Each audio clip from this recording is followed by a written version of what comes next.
guys, what's up? Welcome back to my channel. Okay, stop.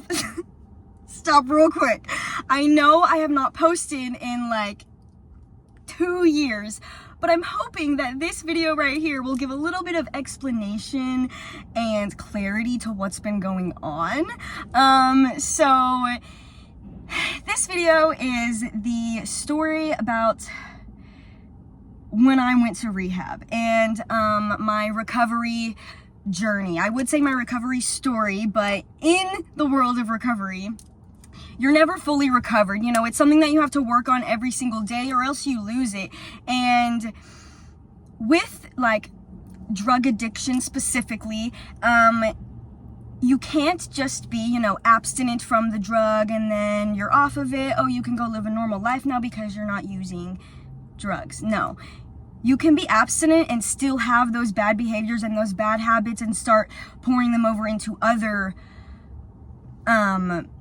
aspects of your life, like overspending or overusing or abusing certain things. It doesn't have to be just drugs. Those habits stay with you because of the addict that's been built inside of you, whether you were born with it or it was built from whatever.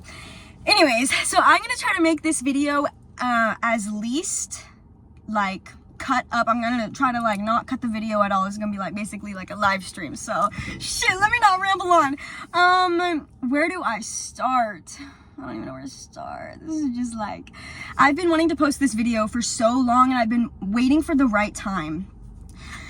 It's been about a year almost since I went to drug rehab, and whenever people think of rehab, they think of like an insane asylum, like a bunch of druggies that are just like going crazy, not wanting to be there. You can't have your phone, you can't go outside, you can't see people. It wasn't like that. It was one of the best moments of my life. Like, that sounds crazy, but it was like, okay, I don't even know where to start. Holy, so I went to Valley Hope in Cushing, Oklahoma. Shout out to you guys. And because of COVID, they changed the visiting rules, and you can't have visitors, but you can have your phone, and you can like have people drop you stuff off in the car loop and stuff like that. So, you know, whenever I was there, I was able to listen to music. I was able to like reflect and like talk to people on the outside world and stuff. So that was lucky of me. So it's hard to say where everything went wrong. We're gonna rewind a little bit to the very beginning. So whenever I was a kid, whenever I was in like middle school, up until about 16, I would say, when I took my first alcoholic drink, I was totally against alcohol, drugs, anything bad, nicotine. Like, I was like, I am never doing that. It's terrible. Why would you want to like? And until I started, you know, doing what most everyone does, and you go out and you like have a little bit of fun and you get involved with the wrong people. At least I did. And most people, I wouldn't say most, but a lot of people have a brain on their head,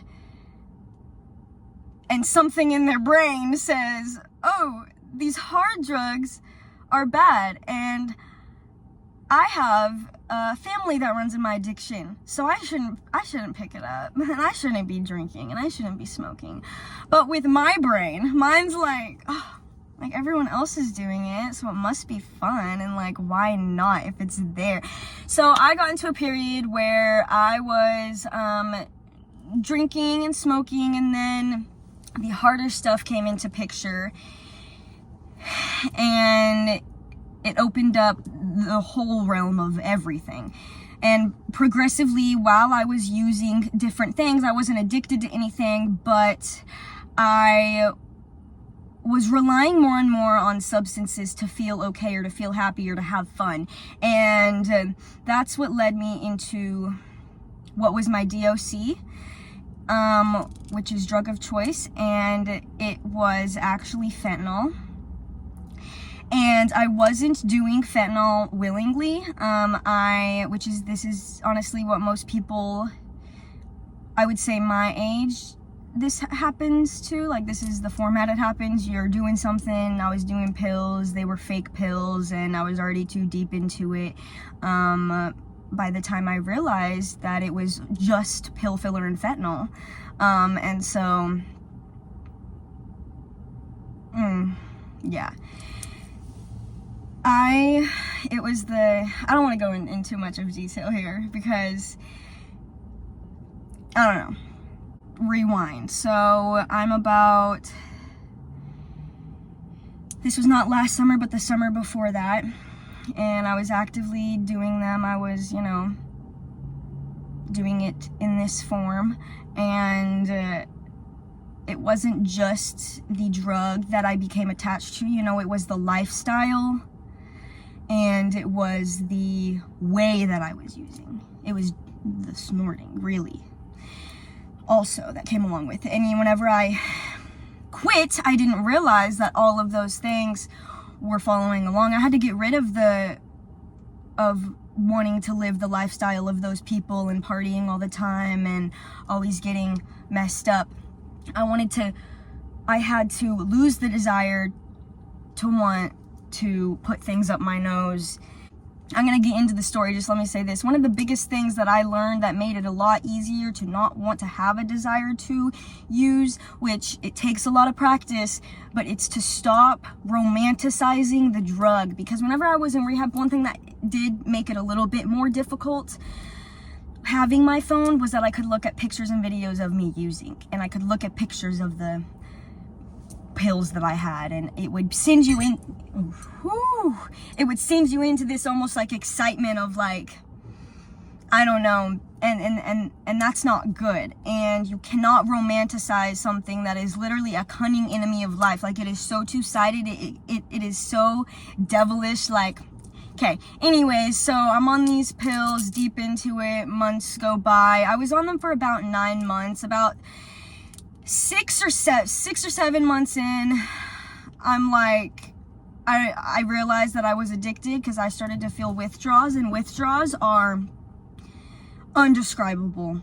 I can't even, oh my God, I want to make a whole video just about withdrawals because they're so awful. Like, it felt like, I was hot and cold. There were knives stabbing in me on every side, like shitting, throwing up. It felt like my legs were on fire. All I wanted to do was stay still, but I couldn't do anything but kick and move. And like, I've withdrawn on a beach, on a plane, in an 8-hour car drive, freaking at work, everything. And I can definitely say a plane is the worst because you're stuck in between people. And I'll tell the whole story about that. I was jumping up over this kid and going to the bathroom, and then I was the flight attendant, and I was like telling her about, it's a story for another time.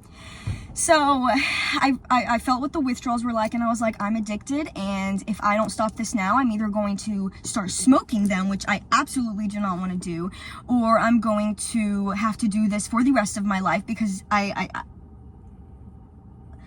can't do these withdrawals. And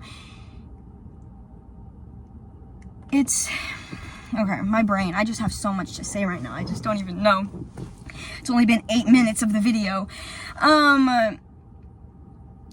So I made a decision that I wanted to quit, and it took me about like 5 tries until I actually asked for help. So I tried buying all these different things, melatonin, like a sleep aid. I was buying like IV packets, like I was buying buying a heating pad and like all these things like to get me through the withdrawals because I was planning to quit January 1st. And I tried and it didn't work. It was just too unbearable. And so, and I tried even quitting with Xanax, which I'm sure it was street Xanax, which had fentanyl in it, which would have been perfect for me because I was withdrawing from fentanyl. So, but no, you cannot quit another substance with another substance unless it's medicated assisted treatment and you're in a hospital, which is what I ended up doing. Do not try to quit by using another street drug or by replacing it with another something to snort or another something to pop. It's not going to work. You cannot replace something else in the replacement of your addiction, because the addiction is still going to be there. It's just switching out the substance. I'm sorry if I'm making no sense. I'm trying to be as fluent as possible because I'm not cutting this video, so y'all are getting the real raw video. Okay. So basically, where did I leave off?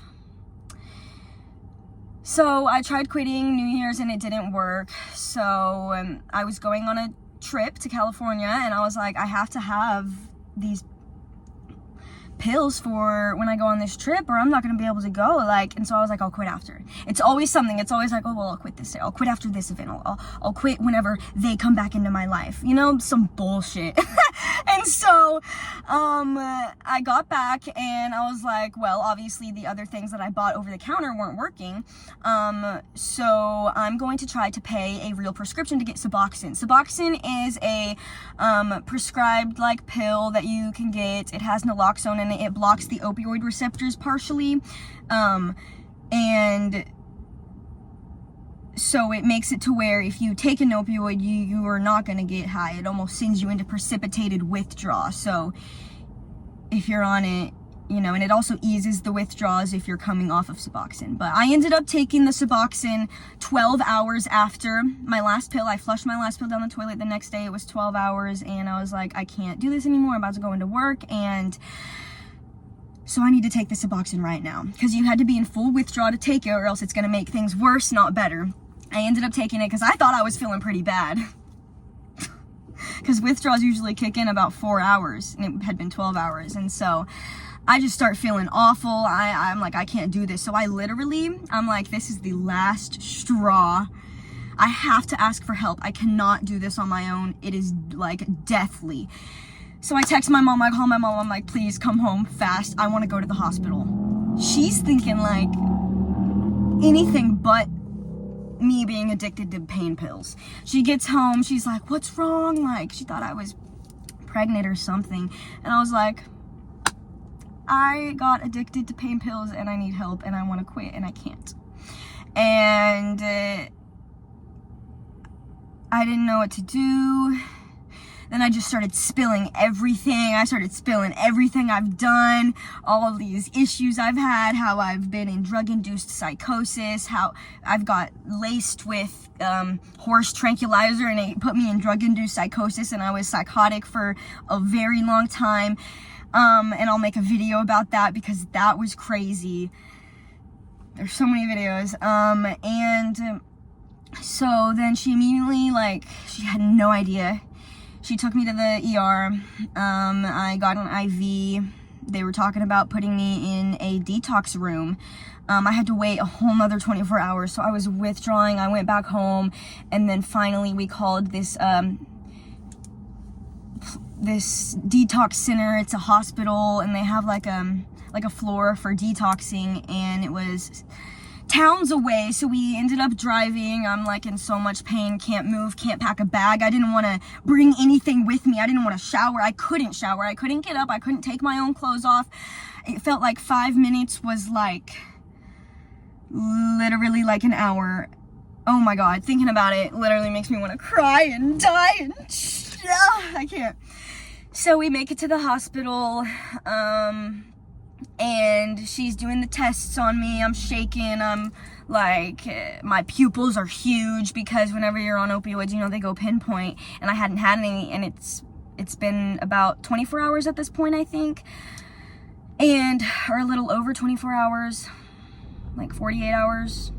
I don't know, but they end up, my withdrawals were at a peak, and so they end up putting me on methadone. And a lot of people have different like opinions about Suboxone and methadone.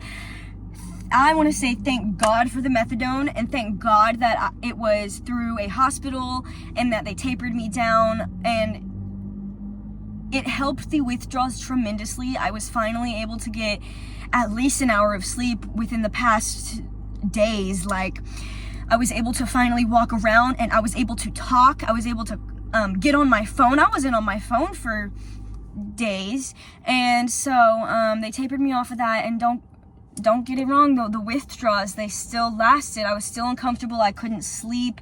I was angry, emotional, crying about everything. my legs were kicking and shaking, that I couldn't stop having tremors, and that lasted even up weeks, me being in rehab. So I get out of the hospital and they want me to go into rehab immediately, so you know, you can't go out and use. There's so many details to my story. I just, like, it's impossible to put every detail, and I need to cut this shorter because we haven't even got to me going into rehab yet. So they want to send me straight to a bed, and there's no beds open, and we're trying to look for a good place. Finally, a couple weeks after being out of the hospital, I finally got a bed, and we went straight there. Whenever I first went, I didn't want to go for the full month because I was worried about my external life.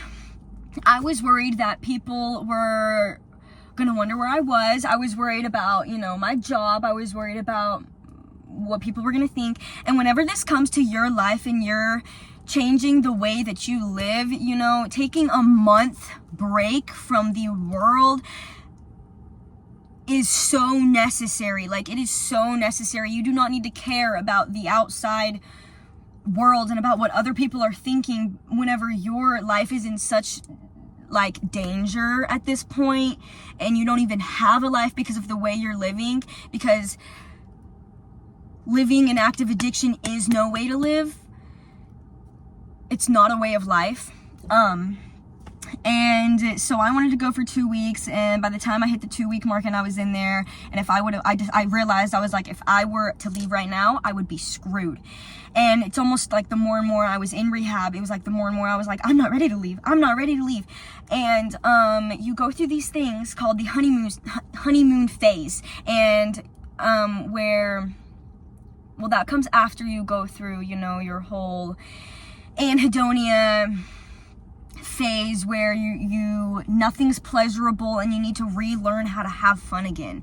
It's like, for example, say, and I learned this in rehab, like, my counselor gave me this example.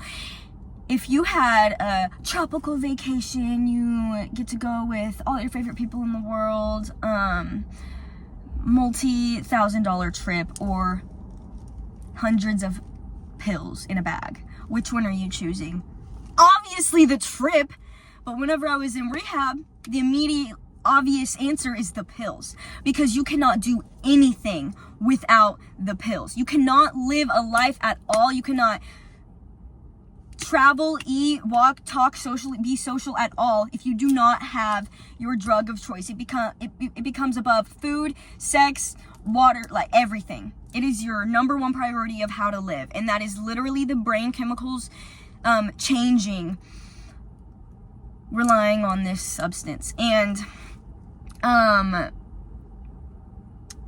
don't know, I started going to NA meetings whenever I was in rehab, and whenever I was in there, obviously I was still having some reservations about other drugs. I didn't want to do fentanyl anymore, but I was having reservations about, oh, I can still do Molly, I can still do a little bit of coke, I can still do a little bit of this.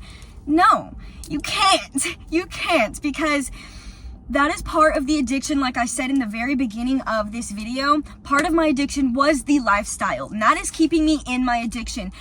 Keeping reservations for these drugs, even though it's not my drug of choice, is keeping my mind, my body, and my spirit dampened and clouded with these mind-altering substances, whether it's my drug of choice or not.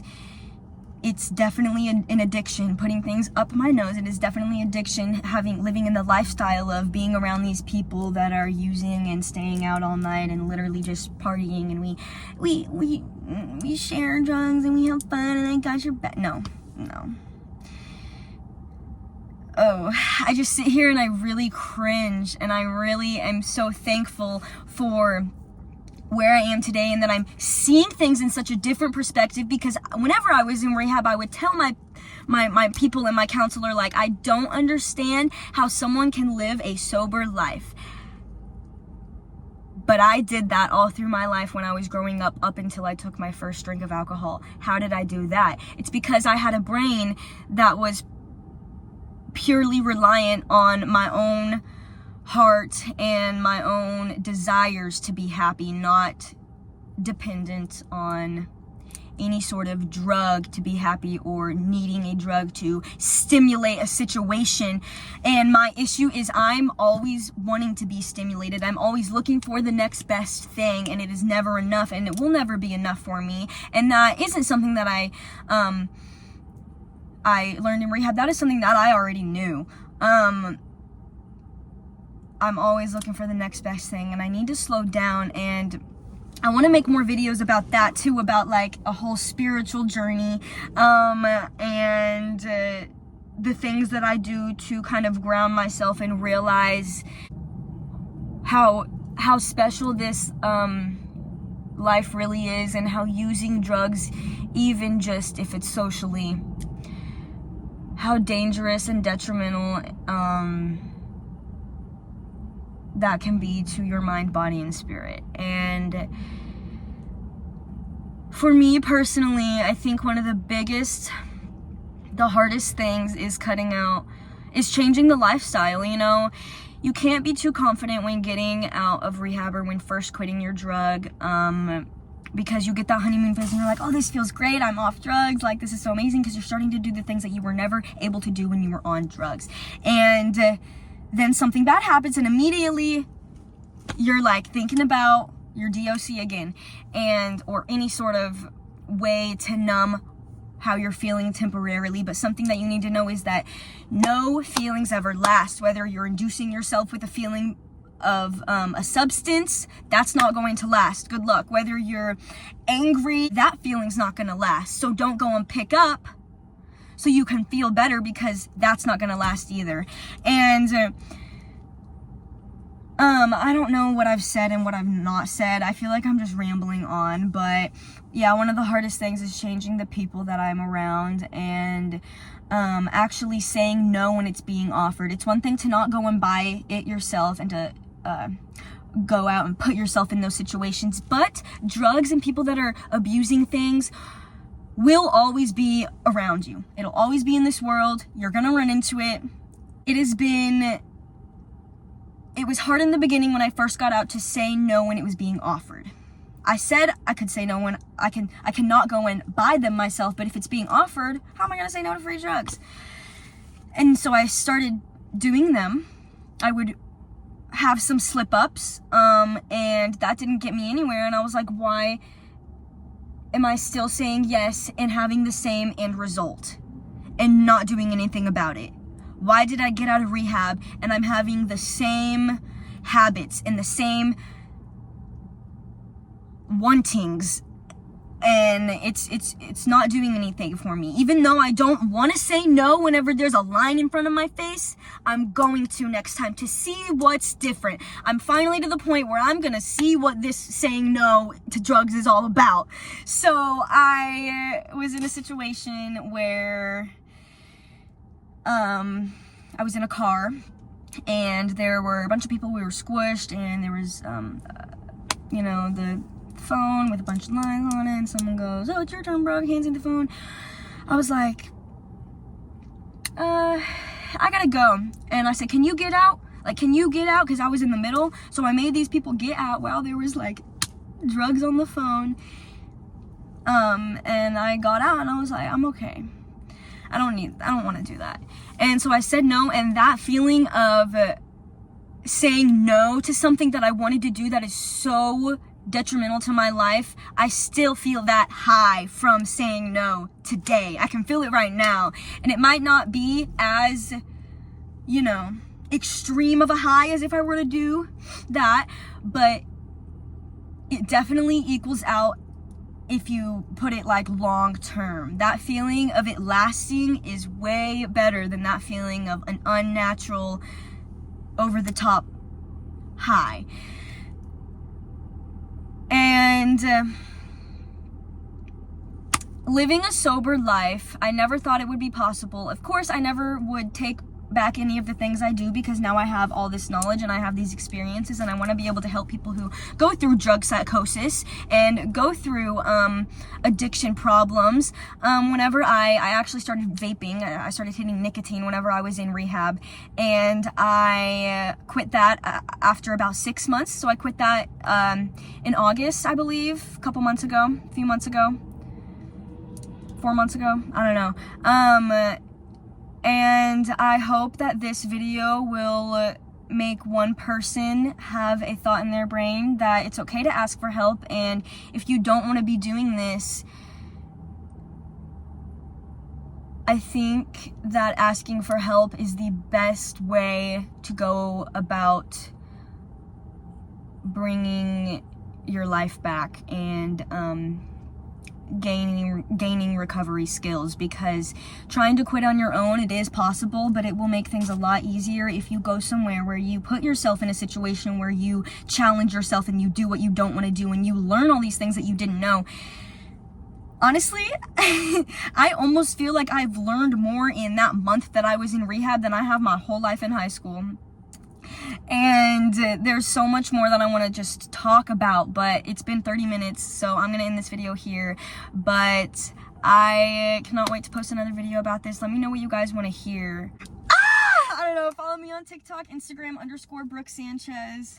Love you guys. Thank you so much for watching this video, and I'll see you next time.